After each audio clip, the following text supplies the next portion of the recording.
মহেশতলায় টাকা চাওয়াকে কেন্দ্র করে বিজেপি কর্মীর বাবাকে বেধড়ক মারধরের অভিযোগ টিএমসির বিরুদ্ধে। অভিযোগ অস্বীকার শাসক দলের। দক্ষিণ চব্বিশ পরগনার মহেশতলা পৌরসভার 30 নম্বর ওয়ার্ডের কুটখালি দৌলতপুরের ঘটনা। ওই পরিবারের দাবি, প্রতিদিনের মতন মিঠুন মিত্র নামে ওই বিজেপি কর্মীর বাবা বছর 65 খোকন মিত্র গতকাল অর্থাৎ রবিবার চায়ের দোকানে চা খেতে যাওয়ার সময় দুই মদ্যপ যুবক তার পথ আটকায় এবং তার ছেলে মিঠুনের থেকে পাওনা 14,000 টাকা চায়। কিন্তু বাবা সেই টাকা দিতে অস্বীকার করাতেই প্রথমে বচসা এবং পরবর্তীতে হাতাহাতির পর্যায়ে পৌঁছায়। আসুন শুনে নেব ঘটনা প্রসঙ্গে তিনি ঠিক কি দাবি করেছিলেন। আপনার নাম? খোকন মিত্র। কি হয়েছিল? ঘটনাটা কি হয়েছিল? ঘটনা হয়েছে, আমি তো রেগুলারই চা খেতে যাই। হ্যাঁ, তা কালকে ওরকম চা খেতে গেছি বিকেল তখন 4:30। তাই এখানে যদি দুষ্কৃতীরা যারা আছে মানে টিএমসি সব মদ খেয়ে লোড, এসব সবসময় যারা মদ খেয়ে থাকে 24 ঘন্টা। তা যাই হোক, তা চা খেতে গেছি, পয়সা চাইছিল। হ্যাঁ, ছেলের কাছে নাকি টাকা পায়, খালি বেমতলব, খালি ঝগড়া করা, মারপিট করা, এইসব ব্যাপার। হ্যাঁ, কত টাকা চেয়েছিল? 14,000 টাকা।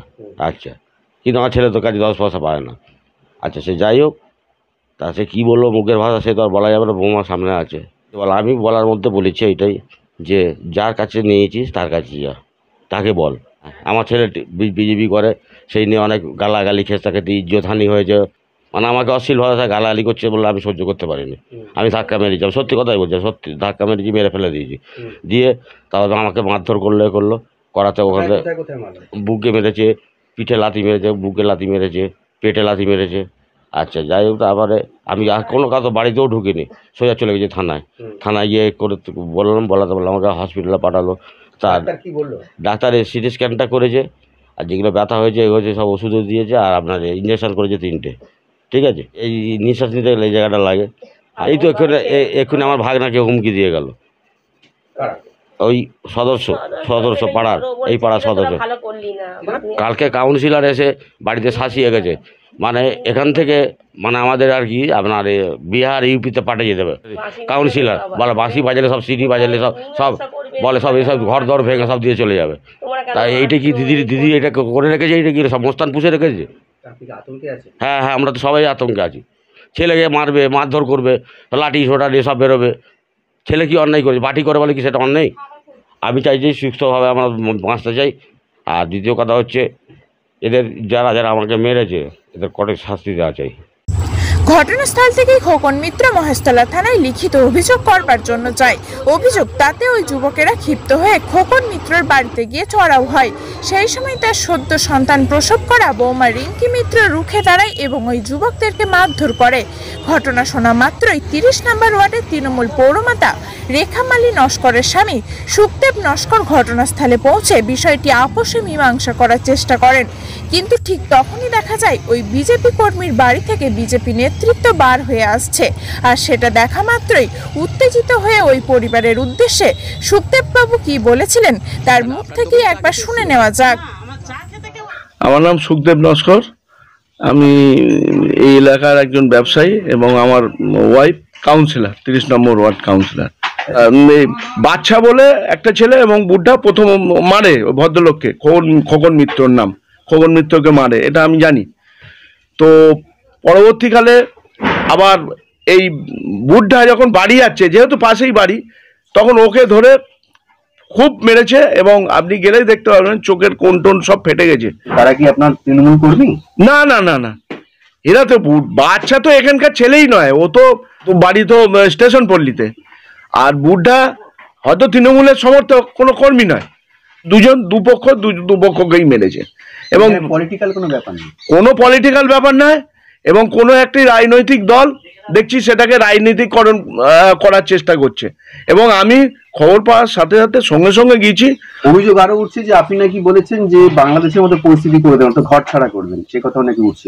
শুনুন, আমি কি বলেছি, আমি প্রথম তো এই দুজনকে, বুদ্ধা আর বাচ্চাকে, খুব উল্টোপাল্টা বলেছি এবং অনেক লোক যে ছেলেপুলে এসছে দলবল, আমি তাদেরকেও বারণ করেছি যে এলাকা শান্তি শৃঙ্খলা বজায় রাখতে হবে। আমি দুপক্ষকেই বলেছি, ওদেরও বলেছি যে তোমার যদি কোনো অসুবিধা হয়, কাউন্সিলর দরজা সবসময় খোলা থাকে, তুমি কাউন্সিলরকে জানাও। তুমি কাউন্সিলরকে জানাওনি, তুমি প্রশাসনে জানিয়েছো, ভালো কথা। প্রশাসনে যখন জানিয়েছো তাহলে পাল্টা ওকে ওইভাবে মারা তো তোমার ঠিক নয়। এবং বলতে বলতে দেখছি অসিত বাগ এক বিজেপির নেতা বার হচ্ছে, তখন আমি বলেছি তোমার তো এই তো বিজেপির নেতা চলে এসছে, তাহলে কাউন্সিলরের বাড়ি তোমরা যাওনি কেন? এত বড় ইলেকশন হয়ে গেছে, তোমাদের বাড়ি কোনো রকম টর্চারিং হয়েছে? কিছু হয়নি, এলাকা তো পুরো শান্তি শৃঙ্খলা রয়েছে। তো আমি তখন বলেছি যে বিজেপিকে নিয়ে যদি কোনো ব্যাপারে তোমরা যদি রাজনীতিকরণ করতে চাও তাহলে কিন্তু পাবলিক যখন খেপবে তাহলে কিন্তু তোমার দেখবে আমি একা কিছু করতে পারবো না, অত প্রশাসনও কিছু করতে পারবে না, তখন বাড়ি ছেড়ে পালাতে হবে অন্যত জায়গা, হয়তো পাশে দেখবে বাংলাদেশে গিয়েই পালাতে হয়েছে। কেন? তোমাদের এই নোংরামির জন্য। তোমার অসুবিধা হয়েছে, তোমায় মেরেছে, তুমি পার্শ্ববর্তী অনেক লোকজন আছে তাদের জানাও, কাউন্সিলরকে জানাও, কাউন্সিলরকে জানিয়ে কাউন্সিলর যদি কোনো না ব্যবস্থা নিলে তখন তোমরা বলবে। তোমরা প্রশাসনে জানিয়েছো, ভালো কথা, কিন্তু তারপরেও তোমরা বিজেপিকে নিয়ে এইসব রাজনীতিকরণ করছো কেন?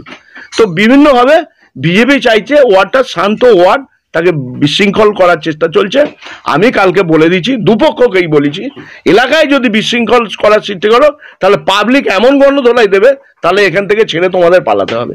সমগ্র ঘটনায় বিজেপির মহিলা মোর্চার নেত্রী সবিতা চৌধুরী খবর 7 দিনকে জানান, বাংলার সমস্ত ঘরে রিঙ্কি মিত্রের মতন মহিলা জন্মাক। আসুন শুনে নেব তিনি আর কি বলেছিলেন। ঘটনা গতকাল যেটা ঘটেছে সেটা হচ্ছে 30 নম্বর ওয়ার্ডের আমাদের সক্রিয় কর্মী মিঠুন মিত্র, তার বাবা হচ্ছে খোকন মিত্র, বয়স 65 বছর। তিনি প্রতিদিনের মতো বিকালবেলা চা খেতে গেছিলেন পাড়ার দোকানে। সেখানে যাওয়ার পর ওনাকে শুনিয়ে অকথ্য গালি গালাজ, মদ্যপ অবস্থায় কিছু ছেলে ছিল, এলাকার ছেলেরা, তারা গালিগালাজ করে। হঠাৎই এরকম গালিগালাজ করতে শুরু করে দেয়, মানে মা বাবা তুলে অসভ্য গালিগালাজ করতে শুরু করে দেয়। তখন সেখানে ওদের মধ্যে একটা বচসা কিছু একটা বাধে। ওই ওয়ার্ডে কিছুদিন আগে আমাদের একটা কর্মী খুন হয়েছে, সেটা তোমরা নিউজে দেখিয়েছো। সন্ধ্যের পরে মদ খাওয়ার পরে ওখানে আর কেউ কাউকে চিনতে পারে না, এরকম অবস্থা।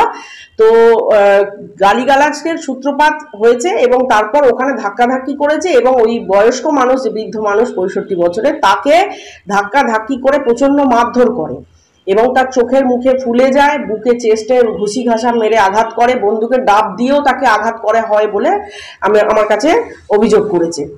তো এরকম অবস্থায় উনি সরাসরি প্রথমে থানায় চলে যান। মার খাবার পর থানায় চলে যান। থানা থেকে ওনাকে বিদ্যাসাগরে হসপিটালে গিয়ে একটা মেডিকেল করে আনার কথা বললে তখন আমরা সেখানে গিয়ে হাজির হই এবং ওনার যে সমস্ত মেডিকেল কাগজপত্র সেগুলো তৈরি হয়। হবার পর ওখান থেকে আমরা রাত্রিবেলা 10টা নাগাদ প্রায় সমস্ত কাজ মিটিয়ে আসি মহেশতলা থানায় এবং মহেশতলা থানায় গিয়ে আমরা একটা সেখানে লিখিত কমপ্লেন অভিযোগ করি এবং ঘটনার খবর পেয়ে সেই অঞ্চলে তখন পুলিশ গেছিল, গিয়ে ব্যাপারটাকে নিষ্পত্তি করার চেষ্টা করে, কিন্তু আমরা আমাদের তরফে একটা লিখিত কমপ্লেন কিন্তু করে এসেছি। আমরা যখন হাসপাতালে নিয়ে বৃদ্ধ শ্বশুরকে নিয়ে যখন আমরা হাসপাতালে যখন তার ট্রিটমেন্ট করছি, সেরকম অবস্থায় ওই মদ্যপ ছেলেরা, স্থানীয় কাউন্সিলর তার স্বামী সুখদেব নস্করের নেতৃত্বে ওই বাড়িতে গিয়ে চড়াও হয় এবং যে মিঠুন মিত্রের যে ওয়াইফ রিঙ্কি মিত্র, তার উপরে চড়াও হয়। সে সবে সিজারের সদ্যজাত বেবি, কিন্তু তাকেও অশ্রাব্য গালিগালাজ করা হয় এবং শ্লীলতাহানির প্রচেষ্টা করা হলে সে আত্মরক্ষার্থে সেখানে সে কিছু চড়চাপড় দিয়েছে। দেবার পর তাকে এরকম বলা হয়েছে যে বাংলাদেশ করে দেবো, ঘরে ঢুকে দেখছিস তো বাংলাদেশের কি অবস্থা, বাংলাদেশ করে দেবো। এটা কে বলেছে? সুখদেব নস্কর, কাউন্সিলরের হাজব্যান্ড।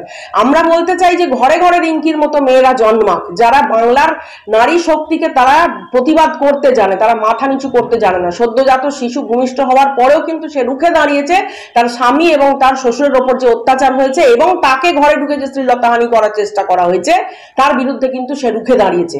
আর বাংলাদেশ একবার করে দেখা করা, আমরাও পথে নামবো এটা নিয়ে। আমার নাম সবিতা চৌধুরী, মহিলা মোর্চার ইনচার্জ, দক্ষিণ 24 পরগনা। আপাতত দুপক্ষই আলাদাভাবে এই মর্মে মহেশতলা থানায় লিখিত অভিযোগ করলেও এখনো পর্যন্ত কাউকেই পুলিশ আটক বা গ্রেপ্তার করেনি। মহেশতলা থেকে টিনা রায়ের রিপোর্ট, খবর 7 দিন। কষ্ট হচ্ছে, ভালো হচ্ছে।